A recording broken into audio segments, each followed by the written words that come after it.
Petite capsule sur un exercice guidé de la méthode de Leontief, dans ce cas-ci, dans une économie ouverte. Si on lit la mise en situation, donc on étudie une économie ouverte composée de 3 secteurs de production: l'agroalimentaire, l'énergie et les services numériques, qui vont être respectivement nos secteurs 1, 2 et 3. La production d'$1 du secteur agroalimentaire nécessite l'utilisation de 0,15 $ de produits agroalimentaires eux-mêmes, c'est-à-dire l'élément 1,1 de ma matrice.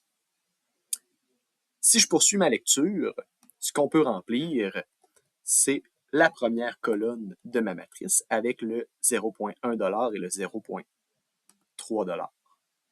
Ensuite, pour mon secteur 2, qui est le secteur énergétique, il requiert 0,4 $ de produits agroalimentaires, 0,1 de lui-même et 0,25 $ de services numériques.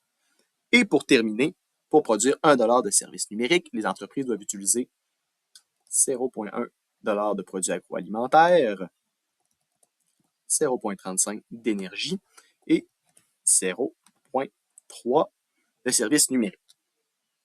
Tout ça pour satisfaire une demande externe de respectivement 17 000 $, 25 000 $ et 22 000 $. Vous pouvez voir, j'ai déjà effectué les calculs de la formule d'une économie de Leontief pour obtenir mon système d'équation linéaire à résoudre, qui est le suivant. Pour résoudre ce système d'équation, ce que je vais faire comme opération, premièrement, je vais faire 10 fois ma ligne 2 qui va aller à ma ligne 1.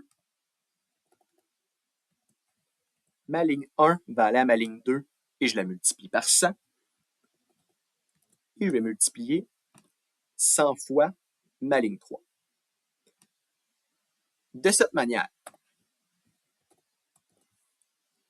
je fais 10 fois ma ligne 2. Ensuite, 100 fois ma ligne 1 qui va à ma ligne 2. Et pour terminer, 100 fois ma ligne 3. De cette manière, j'ai pratiquement plus de nombres décimaux et je me sers du moins 1 ici comme pivot pour pouvoir effectuer ma résolution.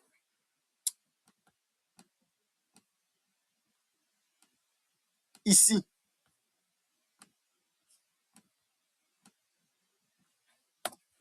ma ligne 1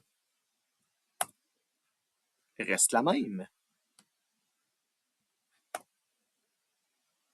Ensuite, pour retirer le 85, je dois, à ma ligne 2, ajouter 85 fois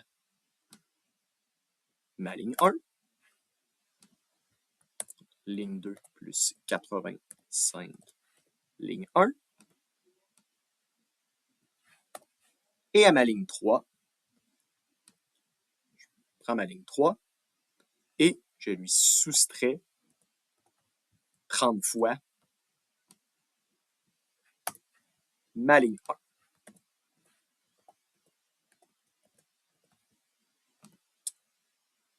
Il me reste une petite étape. Mes 2 premières lignes restent identiques. Je fais un copier-coller de valeur.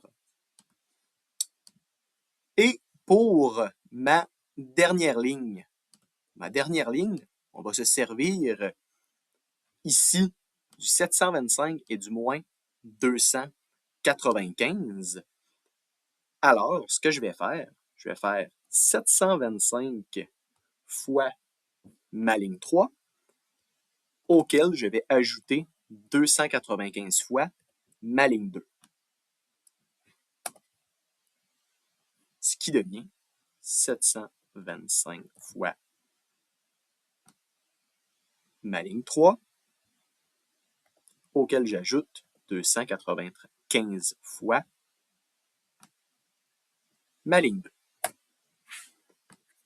De cette manière, ma matrice est échelonnée. Pour trouver x3, je prends ma valeur constante qui est ici et je la divise par le coefficient de x3. Ensuite, je dois faire les opérations inverses pour trouver x2 et x1. Pour x2, j'ai ma valeur constante auquel j'ajoute 307,5, mon opération inverse du coefficient de x3, fois x3. Et tout ça, je vais le diviser par le coefficient de x2 qui est 725. Donc, valeur constante plus 307,5 fois mon x3 divisé par 725, qui me donne ma valeur de x2. Et pour terminer, je fais un peu le même processus avec x1, ma valeur constante, plus 3,5 fois ma valeur de x3, moins 9 fois ma valeur de x2, et toute cette équation-là divisée par le coefficient de x1, qui est moins 1 dans l'équation. Alors, j'obtiens mon x1, x2 et x3. Si j'interprète ces valeurs-là, qu'est-ce que ça veut dire? Pour respecter ma demande externe, les valeurs de sortie doivent être de 60 580,71 $ pour le secteur agroalimentaire, 65 993,77 $ pour le secteur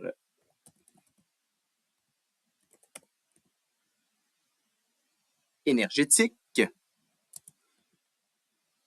et de 80 960 et 94 $ pour le secteur des services numériques. Ce qui met fin au problème.